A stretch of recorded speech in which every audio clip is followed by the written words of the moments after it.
नमस्कार दोस्तों, स्वागत है आपका उमंग अकेडमी ए टू जेड में। जी दोस्तों, बात करेंगे एक और नया प्रीवियस पेपर है जो कि 21 फरवरी का है, सेकंड शिफ्ट का एक क्वेश्चन पेपर है। इसके पहले 8 क्वेश्चन पेपर मैं अपलोड कर चुका हूं। यदि वो आपने नहीं देखे तो वो जा करके देख सकते हैं, प्लेलिस्ट में उसकी लिंक मिल जाएगी, ठीक है। और बहुत ही जल्द आपको संस्कृत के भी और जो आपका हिंदी है उसके भी वीडियो आपको मिल जाएंगे। ये नवा क्वेश्चन पेपर है, इस नवा प्रश्न के बाद में एक और इसका होगा। इसके बाद में अपन संस्कृत और हिंदी संस्कृत और हिंदी कंप्लीट करेंगे, ठीक है। तो यहाँ पर देखते हैं, बगैर टाइम वेस्ट करे स्टार्ट करते हैं। पहला क्वेश्चन यहाँ पर दिया हुआ है, क्या दिया हुआ है यहाँ पर कुल 30 क्वेश्चन होंगे सीडीपी के, ठीक है।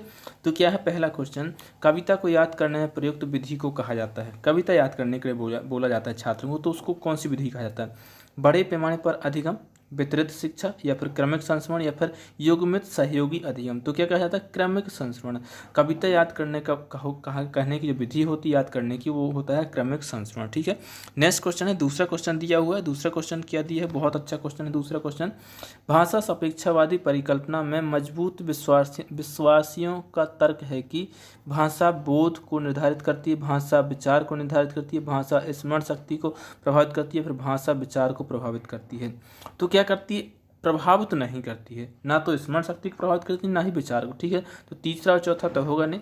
क्या करती है, निर्धारित करती है। भाषा निर्धारित करती है, काय को, विचार को निर्धारित करती है। जो आपकी भाषा होती है वही विचार को, जिस प्रकार की आपकी भाषा होगी उसी प्रकार से तो आप सोच पाएंगे, उसी प्रकार से अपनी बात कह पाएंगे, ठीक है। तो क्या है, विचार को निर्धारित करती है। नेक्स्ट क्वेश्चन है, तीसरा क्वेश्चन दिया हुआ है, आप एक माँ को अपने बेटे राज से निपटने के लिए एक व्यवहार कार्यक्रम विकसित करने में मदद कर रहे हैं। राज को अपोजिशनल डिफेंस डिसऑर्डर है। अपोजिशनल मतलब नेगेटिव वाला, ठीक है। निम्नलिखित में से कौन सा इस कार्यक्रम का सबसे महत्वपूर्ण घटक है। मतलब उसको अपोजिशनल डिफेंस डिसऑर्डर है, मतलब उसको नेगेटिव से संबंधित डिसऑर्डर, ठीक है। तो सख्त परवरिश, या फिर निरोध, या फिर सकारात्मक सुदृढ़ीकरण, या फिर सजा। तो निरोध तो होगा ही नहीं, सख्त भी कभी नहीं करना आपको, सजा भी नहीं देना है, क्योंकि उसको नकारात्मकता से उसको नकारात्मक डिसऑर्डर है, मतलब अपोजिशन डिफेंस डिसऑर्डर है, तो उसको हर एक तक पॉजिटिव बात आपको बतानी है उसको, ठीक है। सकारात्मक सुदृढ़ीकरण इसका सही जवाब होगा। जब भी बालक को डिसऑर्डर होते हैं, जो भी डिसऑर्डर, तो उसके अपोजिट आपको जाना है, ठीक है। याद रखिएगा, कई प्रकार के डिसऑर्डर पूछे जाएंगे आपसे।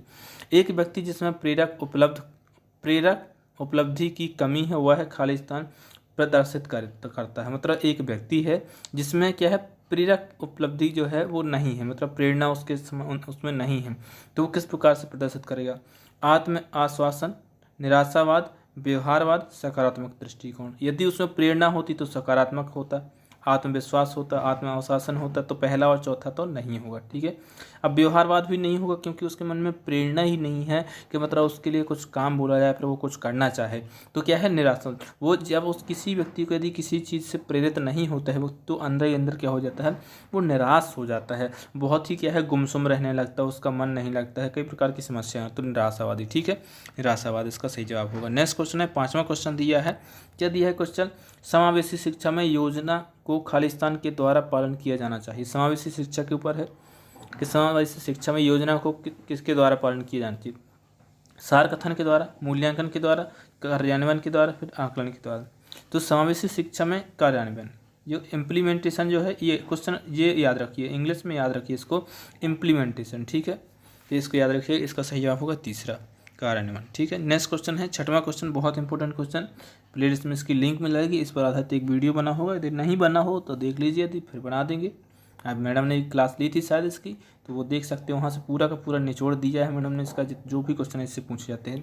आरटीई अधिनियम इस वर्ष में लागू किया गया था। कब लागू किया था, 2010 में, 2008 में, 2011 में, फिर 2009 में। तो आरटीई अधिनियम जो लागू किया गया था 2009 में किया गया था, याद रखिए 2009 में किया गया था, ठीक है। नेक्स्ट क्वेश्चन जो है, सातवां क्वेश्चन दिया हुआ है, क्या दिया है सातवां क्वेश्चन, जय गणित में एक कमजोर छात्र है, निम्नलिखित में से कौन सा परीक्षण उपरोक्त कथन का सर्वोत्तम समर्थन करता है। मतलब सीधा सीधा क्वेश्चन पूछा गया कि गणित के लिए यदि आपको पता किसी छात्र का गणित का परीक्षण करना है तो उस किस परीक्षण से करोगे, कि वो कितना होशियार है या फिर कमजोर है। तो बुद्धि परीक्षण, अभिवृत्ति परीक्षण, उपलब्धि परीक्षण, या फिर कौशल आधारित परीक्षण। तो क्या करोगे, अचीवमेंट टेस्ट करोगे, उसके जो परीक्षण है कितना उसने अचीव किया है ये परीक्षण करोगे, उपलब्धि परीक्षण करोगे, ठीक है। नेक्स्ट क्वेश्चन है, आठवां क्वेश्चन क्या दिया हुआ है, कुत्ते के साथ पावलोव के प्रसिद्ध प्रयोग में वह शब्द कौन सा था जिसका प्रयोग उस भोजन का वर्णन करने के लिए किया गया था जिसके लिए कुत्ता स्वाभाविक रूप से लार टपकाता था। अब आपको यहाँ पर दो चीज़ पता होना चाहिए, एक तो स्वाभाविक उद्दीपक होता है, एक अस्वाभाविक उद्दीपक होता है। ठीक है, तो यहाँ कंडीशनल स्टिमुलस नहीं है, ना ही है अनकंडीशनल अनुक्रिया। ठीक है, दो नहीं है। एक तो तटस्थ उद्दीपक दिया हुआ है, एक स्वाभाविक है। तो जो तटस्थ भी नहीं, तटस्थ जो हो जाएगा वो कंडीशनल हो जाएगा। अनकंडीशनल स्टिमुलस मतलब है स्वाभाविक उद्दीपक। आपने देखा होगा भोजन आते ही कुत्ते के मुंह में लार आ जाती थी। ठीक है, लेकिन कुछ समय ऐसा हुआ तो घंटी बजी वो लार आई, घंटी बजी वो लार आई। लेकिन कुछ समय बाद ऐसा हुआ घंटी बजी भोजन नहीं दी, घंटी बजी भोजन नहीं दिया, तो एक दो बार तो ऐसे उसके मुंह में लार आई, लेकिन उसके बाद में जैसे ही घंटी बजती तो फिर बाद में क्या है, लार नहीं आती थी। मतलब जो घंटी थी वो क्या था, अस्वाभाविक उद्दीपक था, और जो भोजन है वो स्वाभाविक उद्दीपक है। बहुत अच्छे से मैंने बताया है जब बाल विकास की क्लास ली थी। आपने यदि नहीं देखा है पावला का तो जाकर देख सकते, क्योंकि इसमें से हमेशा क्वेश्चन पूछे जाते हैं। एक जीन प्याजे, एक पावला है, एक थंडाई, तीन ऐसे मनोवैज्ञानिक हैं इनके, उससे हमेशा पूछे जाते हैं क्वेश्चन। तो इसका जो सही जवाब कौन सा है, तीसरा सही जवाब है। नेक्स्ट क्वेश्चन है, जे भी क्वेश्चन देखो, इसके पहले वाले प्रैक्टिस सेशन में पूछा गया था, कैटल ने अपने व्यक्तित्व के सिद्धांत में स्रोत लक्षण के कितने युग्म दिखाए हैं। कितने दिखाए हैं, 16, 32, 14 या फिर 22। तो कितने दिखाए, 16 दिखाए हुए हैं। उसमें क्वेश्चन थोड़ा सा अलग घुमा के पूछा गया था, इसमें थोड़ा घुमा दिया है। ठीक है, तो देखिए क्वेश्चन किस प्रकार से घुमा के पूछे जाते हैं। शिक्षक पात्र परीक्षा किस प्रकार के परीक्षण का एक उदाहरण है। जी लो, आप शिक्षक पात्र परीक्षा की तैयारी करें, आपको ये तो पता होगा कि किस प्रकार का परीक्षण है। अभियोग्यता परीक्षण है, सृजनशीलता है, बुद्धि है या फिर व्यक्तित्व है। तो ना तो व्यक्तित्व है, ना ही बुद्धि, ना ही सृजनशीलता है। क्या है, एप्टीट्यूड टेस्ट है, अभियोग्यता परीक्षण का टेस्ट है, अभियोग्यता परीक्षण का प्रकार है। ठीक है, तो इसका आपको याद होना चाहिए बिल्कुल। आप टीचर की तैयारी करें तो आपको इसका पता होना चाहिए। ठीक है, नहीं पता आप इसको नोट डाउन कर लीजिए। नेक्स्ट क्वेश्चन है, बच्चे में सामाजिक विकास को प्रभावित कर सकता है। खाली स्थान बच्चे में सामाजिक विकास को प्रभावित कर सकता है। यदि एक बालक है उसमें कौन सी चीज़ है जो उसके सामाजिक विकास को प्रभावित कर सकता है। अस्थमा, पुरानी बीमारी, एलर्जी या फिर खाने की आदत। तो कौन सी चीज़ है जो कि उसके सामाजिक विकास को प्रभावित कर सकता है, तो वो है पुरानी बीमारी। यदि मतलब क्रॉनिकल इलनेस जो है, मतलब बहुत पुरानी बीमारी है, वो उसके सामाजिक विकास को क्या है, प्रभावित कर सकता है। ठीक है, इसका सही जवाब होगा कौन सा, दूसरा हो जाएगा। नेक्स्ट क्वेश्चन है, 12वां क्वेश्चन है, अधिगम के एक अनुकूलन वातावरण में खालिस्तान के अलावा निम्नलिखित विशेषता उपस्थित हैं। कौन कौन सी विशेषता उपस्थित होती हैं खालिस्तान अनुकूलन वातावरण में। अधिगम के बारे में पूछा गया कि जो अधिगम होता है उसमें एक अनुकूलन वातावरण में खालिस्तान के अलावा मतलब एक ऐसी विशेषता है जो नहीं होनी चाहिए, बाकी सब होती हैं। तो शिक्षार्थी स्वायत्ता होता है, बहु विषयक दृष्टिकोण होता, बिल्कुल 100% है, वजह तो होगा ही होगा, मतलब इसमें तो कोई शक नहीं कि जो होता नहीं है। लेकिन के अलावा मतलब में जो नहीं है वो आपको छांटना है। शिक्षक की निगरानी, लचीली प्रक्रिया, जी हाँ बिल्कुल, लचीली प्रक्रिया भी 101% होता ही होता है जो भी शिक्षा अधिगम होता है। तो आपको छांटना है पहले और तीसरे में। पहले और तीसरे अब देखो, शिक्षार्थी स्वायत्ता मतलब में यदि आप बात करोगे कि जब आप समावेशी शिक्षा की बात करते हैं, बाल केंद्रित शिक्षा की, तो शिक्षार्थियों को तो अलग कभी नहीं किया जाता है। लेकिन इसमें जो के अलावा मतलब शिक्षक की निगरानी बहुत कम होती है। शिक्षक को एज अ फैसिलिटेटर यूज किया जाता है, एज अ गाइड यूज किया जाता है, उसकी निगरानी करने के लिए नहीं रखा गया शिक्षक को निगरानी। ठीक है, इस शिक्षा की दृष्टि से बाल केंद्रित शिक्षा और जो आपके समावेशी शिक्षा है इसकी दृष्टि से, तो इसका जो सही आंसर होगा तीसरा होगा। ठीक है, शिक्षक की निगरानी। नेक्स्ट क्वेश्चन दिया है 13वां क्वेश्चन दिया, किस भाषा में अर्थ को दर्शाने वाली, किसी भाषा में अर्थ को दर्शाने वाली सबसे छोटी इकाई को खालिस्तान कहा जाता है। क्या कहा जाता है, फोनीम या स्वनिम या फिर वाक्य विन्यास शब्द जिसको वर्ड बोलते हैं या फिर रूपम। तो यदि इसके पहले आपने देखा होगा तो उसमें वाक्य के लिए पूछा था। ठीक है, तो इसमें क्या है, सबसे छोटी इकाई के लिए पूछा है, सबसे छोटी इकाई के लिए तो क्या कहा जाता है, उसको रूपम कहा जाता है या फिर फार्मिंग, मार्फिंग कहा जाता है। क्या, मार्फिंग या फिर रूपम। ठीक है, सिंटेक्स नहीं होता भैया, सिंटेक्स नहीं होता, बहुत सारे बच्चों ने सिंटेक्स किया होगा तो नहीं होता। क्या है इसका चौथा ऑप्शन इसका सही हो जाएगा।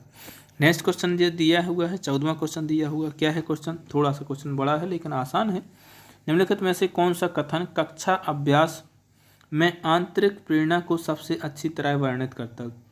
मतलब में कौन सा ऐसा कथन है जो एक बालक को स्वयं की अपनी प्रेरणा मतलब उसके अंदर की प्रेरणा को वर्णित करता है। शिक्षक स्वायत्ता को प्रोत्साहित करता है और शिक्षार्थियों को उनके लक्ष्यों तक पहुंचने के लिए विकल्प देता है। शिक्षक बच्चे के काम की सराहना और प्रशंसा करता है। शिक्षक नाश्ता और पानी पीने के लिए एक छोटा ब्रेक देता है। शिक्षक कार्य को पूरा करने के लिए नियम और शर्तें प्रदान करता है।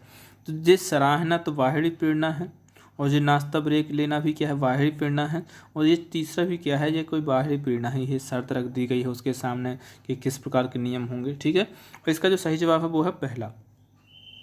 शिक्षक जो है स्वायत्तता को प्रोत्साहित करता है, साथ ही साथ में शिक्षार्थी को उनके लक्ष्य तक पहुंचने के लिए विकल्प देता है। अब उसको शिक्षार्थी को कौन सा विकल्प चाहिए वो शिक्षार्थी की चॉइस है। ठीक है, जिसका जो जवाब होगा पहला सही हो जाएगा। नेक्स्ट क्वेश्चन दिया हुआ 15वां क्वेश्चन है, निम्नलिखित में से कौन स्मृति की प्रक्रिया का हिस्सा नहीं है, मतलब मेमोरी का कौन सा हिस्सा नहीं। ठीक है, तो भंडारण बिल्कुल होगा, भंडारण तो होता है। पुनः प्राप्ति जी हाँ होता है। इनकोडिंग जी हाँ होता है। प्रेरणा जो होता है आपको बाहर से मिलती है, जी आपकी मेमोरी का हिस्सा नहीं है। आप प्रेरणा को यदि कोई स्थायी कर सकता है ना प्रेरणा को, तो मैं तो भैया ऐसी प्रेरणा स्रोत अपने माइंड में बैठा लूँगा कि मतलब बस पूरी दुनिया में मैं ही मैं हूँ। तो प्रेरणा जो होती है वो स्थायी नहीं होती, प्रेरणा दूसरों को देखने से, दूसरों के व्यवहार से मिलती है आपको। ठीक है, तो इसका कौन सही जवाब जो होगा चौथा हो जाएगा। ठीक है, मेमोरी का हिस्सा नहीं है कौन, प्रेरणा, बाकी सब मेमोरी के हिस्से हैं। नेक्स्ट क्वेश्चन है, सतत एवं व्यापक मूल्यांकन के लिए निम्नलिखित में से मैं क्या मात्रात्मक पूर्वापेक्षा का हिस्सा नहीं है। मात्रात्मक पूर्वापेक्षा का हिस्सा नहीं है कक्षाएं, विद्यालय, शिक्षक या फिर पाठ्यक्रम। तो सही जवाब है इसका पाठ्यक्रम।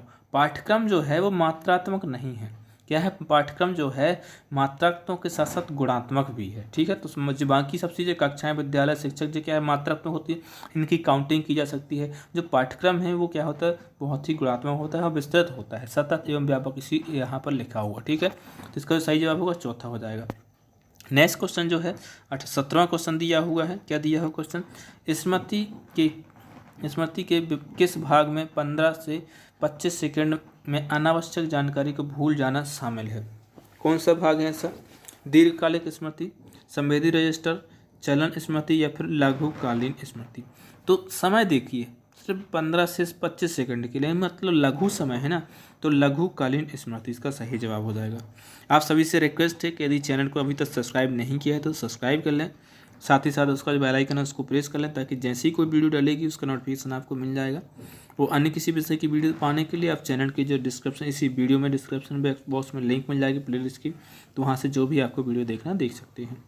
और इस प्रैक्टिस सेट में आपके कितने प्रश्न सही होते हैं जी आप मुझे कमेंट बॉक्स से कमेंट करके बताइए कि 30 में से आपके कुल कितने सही हुए हैं। ठीक है, यहाँ पर क्वेश्चन देखते हैं 18वां क्वेश्चन, शिशु खालिस्तान की उम्र तक अजनबियों से झिझकना और शर्माना विकसित करते हैं। मतलब में एक शिशु है वो कितनी उम्र में जो अजनबी होते हैं, रिश्तेदार होते हैं, उनसे शर्माना विकसित कर लेते हैं। 3 महीने में, 1 वर्ष में, 9 महीनों में या फिर 6 महीने में। तो कितने समय में कर लेते हैं, वो कर लेते हैं 6 महीने में इसको विकसित कर लेते हैं। चौथा ऑप्शन इसका सही हो जाएगा। नेक्स्ट क्वेश्चन है 19वां, निगमनात्मक विधि इस प्रकार होती है। बहुत ही अच्छा क्वेश्चन है, एक बार समझ जाओगे तो बिल्कुल आसान हो जाएगी। थोड़ा सा सिर्फ ऑप्शन घुमाए हैं, क्वेश्चन तो सही पूछे, सिर्फ ऑप्शन घुमा दिए। उदाहरण से दृष्टांत की ओर, कानून और नियमों से अवलोकन की ओर, सामान्यीकरण से निर्देशों की ओर, या फिर अवलोकन से उदाहरण की ओर। ठीक है, तो क्या है, जो निगमनात्मक विधि होती है इसमें सबसे पहले नियम होता है, तो कानून और नियम से अवलोकन की ओर, मतलब मैं यहाँ पर यदि कानून को अलग कर दूँ तो नियम से अवलोकन की ओर होगा कि नहीं होगा, बिल्कुल होगा। यही जो है इसका सही आंसर है। ठीक है, तो याद रखिए दूसरा इसका सही हो जाएगा। नेक्स्ट क्वेश्चन है 20वां क्वेश्चन दिया हुआ, क्या दिया है क्वेश्चन, बहुत अच्छा क्वेश्चन बन जाना चाहिए आपसे। माँ और उसके बच्चे के बीच मजबूत बंधन का वर्णन करने के लिए किस शब्द का प्रयोग किया जाता है, प्रेम, सुरक्षा, मातृत्व या फिर ममता। तो किसके लिए मातृत्व नहीं किया जाता, मातृत्व नहीं है भैया, इसका क्या है, ममता यूज किया जाता है। क्या किया जाता है, ममता यूज किया, बोलते हैं ना वो उसकी माता की ममता है। ठीक है, तो ममता। ठीक, नेक्स्ट क्वेश्चन है 21वां क्वेश्चन दिया, ट्रैफिक में नेविगेट करने की कोशिश करते समय किस प्रकार की बुद्धि का उपयोग किया जाता है, अंतर्वैयक्तिक बुद्धि, अंतर्वैयक्तिक बौद्धिकता या फिर स्थानिक बुद्धि, प्राकृतिकवादी बुद्धि।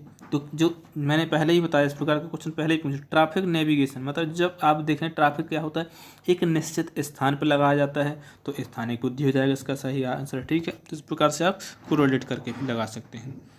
ठीक है, नेक्स्ट क्वेश्चन की बात करूं, 22 क्वेश्चन दिया हुआ क्या है, वंशानुगत कारक बच्चे के खालिस्तान के समय से अपना प्रभाव शुरू करते हैं। यानी वंशानुक्रम का यदि प्रभाव बच्चे में होगा तो कब से होगा, विकास, वृद्धि, गर्भधान या फिर प्रारंभिक वर्ष। तो कब से होगा? गर्भधान। जैसे ही बालक का गर्भ होता है पेट में, उसी समय से उसके जो वंश होते हैं वो अपना प्रभाव दिखाते हैं।